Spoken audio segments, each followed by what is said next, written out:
Hey everyone, my name is Luis and welcome back to the studio. So in this video we will be taking a look at the Fruity delay bank and how you can create different kind of delay types, for instance stereo delay, which is kind of a cool effect. So when we think of stereo delay, we will typically think of delay in two ways.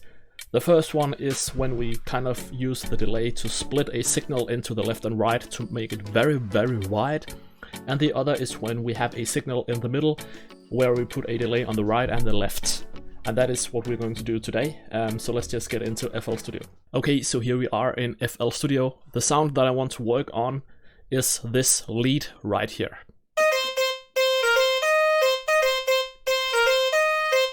And together with everything else, it sounds like this.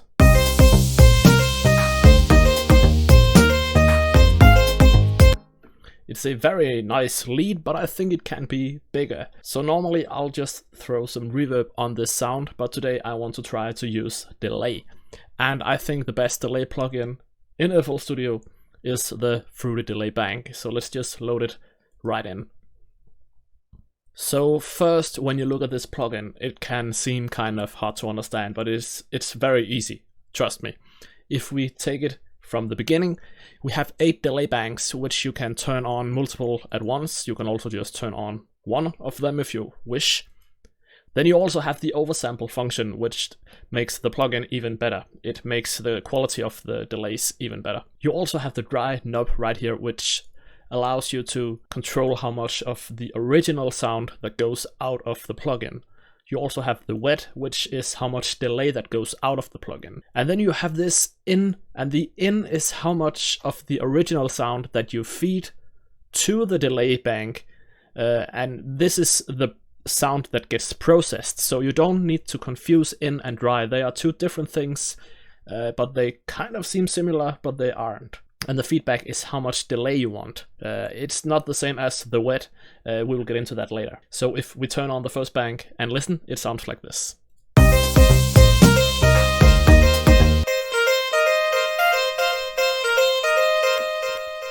It's a little messy, but let's just get into it. So first of all, we want to create a stereo delay, and a stereo delay can be created if you have two different delay types in the left and right ear. So for instance, if we have this time slider right here, in the top left right here, you can see that the value changes every time that I slide this. So for instance, if I want a time of 2, I can just set it to 2. I can also press this time button and then I can do it in milliseconds, but I just want it to be like this. And then we want to pan it all the way, let's say just left.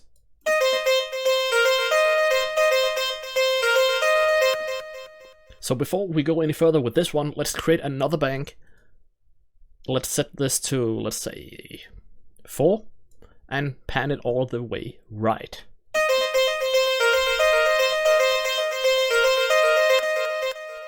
And then you can really start to hear this feeling of stereo wideness. You have one going on the left, one going on in the right, which really gives this a cool vibe.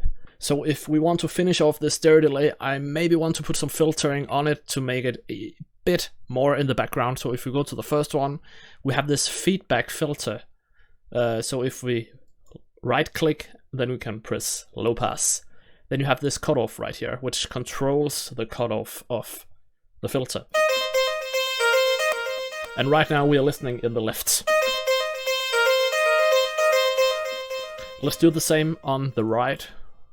Low pass, and let's raise the cutoff.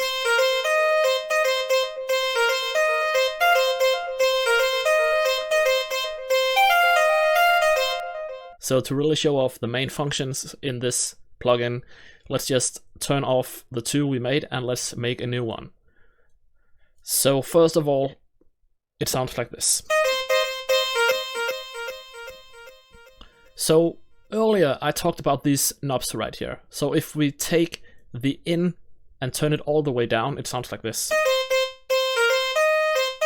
You will still have the dry signal, but the delay has disappeared because we turned the input to the plugin. We have turned that all the way down. But if we turn it up slowly, you can hear the delay again.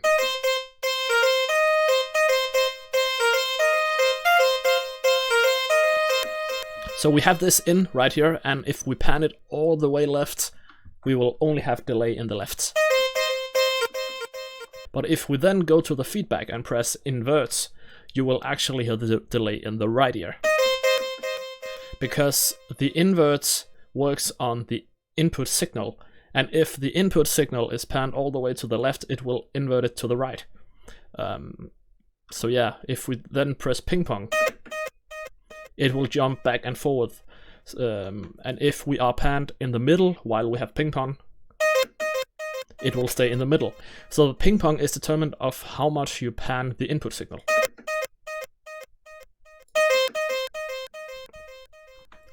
You can also apply a filter to the input signal before it goes into the feedback chain, but I think it gets kind of the same result as the feedback filter, but that's just my opinion. So for instance, if we have a ping pong filter and we want to use the stereo separation, it sounds like this.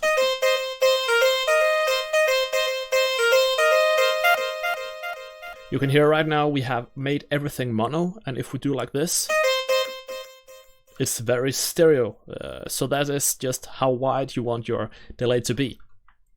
We also have the offset function, so if we go back to normal, you can offset this, let's say for instance 20 milliseconds. You will hear this stereo effect, that the delay is coming from both sides at the same time.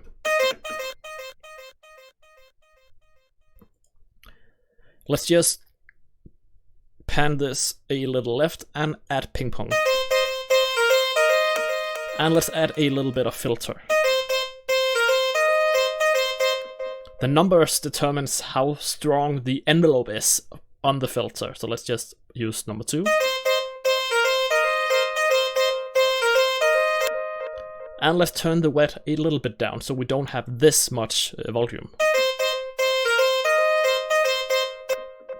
And if we turn down the feedback, you can hear the delay quickly stops. But if we turn it all the way up, it keeps on going for a little while. So now we want to add the grain, and let's just turn off the dry signal so we can hear the grain on the wet.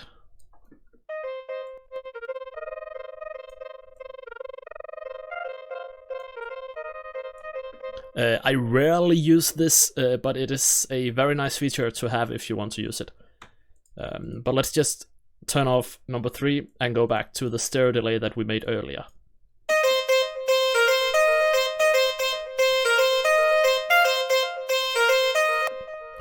So if we turn the rest back on, then we can slowly mix it in with the rest.